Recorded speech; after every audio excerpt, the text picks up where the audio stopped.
Right guys, Mark Crossfield here, we've got Stephen Buzzer with us. Thank you Stephen for joining me for the 2015 driver test. Top 3 drivers for all golfers.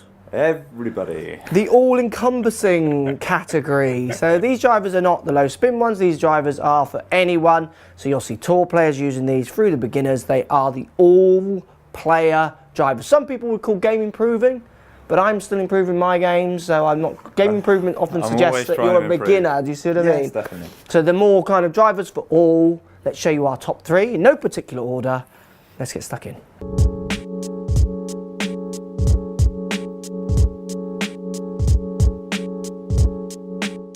So, first choice, Stephen, Srixon Z545 we came to, and of all the ones we tested. Now, you get a bit of changeable weight, funny one out in the heel, but they say it balances out where the CG should be. You get a black head to the silver face, which we both quite like the look of, and it's got a changeable neck. Now, the changeable neck is full. As in, you know, it's got lots of options. You know, it gives you lots of options, but it's a bit confusing. Get fit, like I say, for all of them, but even I had the manual and couldn't quite work out how to get it in next position, which is my only criticism of it, really. The main reason I chose it, it is friendly, but it just has a really big footprint down by the ball, doesn't it? Yeah, it does present big down by. It's a 460 head, but how you use that? It's simple, isn't it? Oh yeah, absolutely. It's clean lines. Yeah, it's a bit like, you know, if you're someone who I just want a car that works. Yeah, absolutely. Yeah. You don't always have to have the spoiler and everything. Yeah, absolutely. But I mean, the way they've moved and stretched that 460 shape out, they've really stretched it out down by the ball. It looks massive, which I think for lots of people will give them that friendlier appearance and feel by the ball. So look, your numbers. You were averaging spinning 2.5 with this one, carrying 2.71. I averaged 2.8 spin, carrying at slightly less 2.50, topping out 2.54, which is where I tried it the first time. It doesn't give me my longest numbers, but it does give me the option of feeling like if I wanted to belt it, I could, because there's a lot of club down by the ball. No, it's the first time I've actually tried it. Yeah, and you were pleasantly surprised. I was pleasantly surprised, yeah, and it's like I say, it's just a nice simple design. You put it down by the ball and you think, actually, I might not lose this ball. Yeah, absolutely. And that's got to be a good thing. Yeah. So really, for both of us on this driver, the numbers are fine. It's maybe not tailored perfectly for us or what we want a driver to do, even though my numbers are pretty much the same as any other club out there. It's that visual stimulation, isn't it, that's doing it for us? Yes. The way they've stretched it out, that appearance. And that, for lots of golfers, really is as important as hitting and testing and getting numbers and all the rest of it. If you can look down at a club and feel like you can perform with it, that placebo can do a lot for people. Definitely. Absolutely good stuff. Now you said it's a placebo though, that doesn't work. It kind of killed it, isn't it? Oh. Get this, but don't watch this. But Mark, you've ruined it. Absolutely. So that's the Srixon Z545 driver.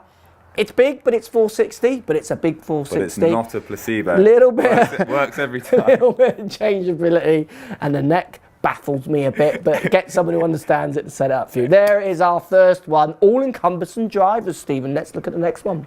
Right, guys, next driver. You can't not have one of these drivers in a test.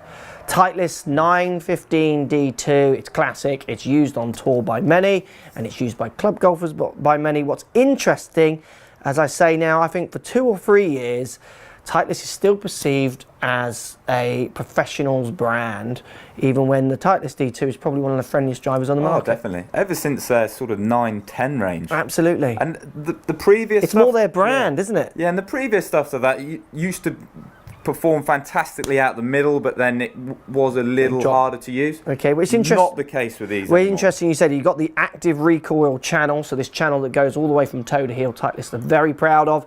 They had it in their drivers for a while, but didn't release it until they got it right, was their tagline. It improves ball speeds across the face, gives the face even flex.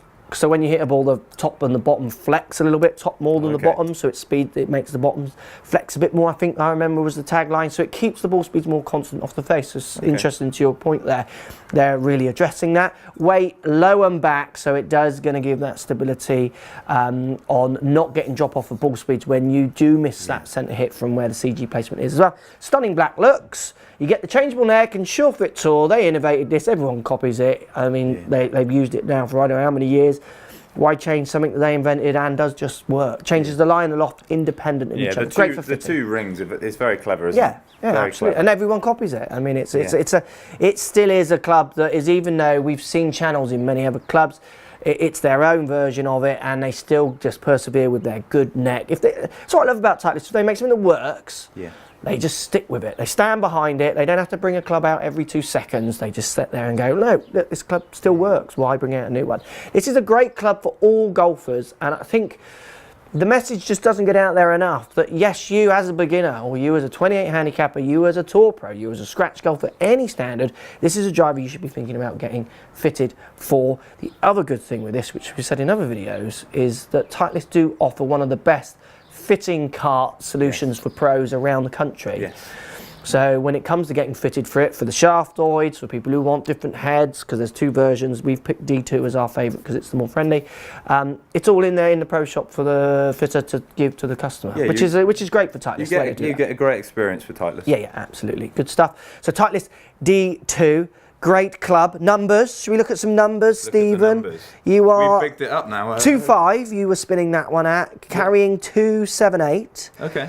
I was averaging 2.55, spinning at 2.6, which for today's testing was pretty much my average of where I want it to be. The other good thing, and I've said this in other videos, the thing I like about the D2, it's another one I feel like I can just put there and I can pat it. Yes. And I can try and cane it.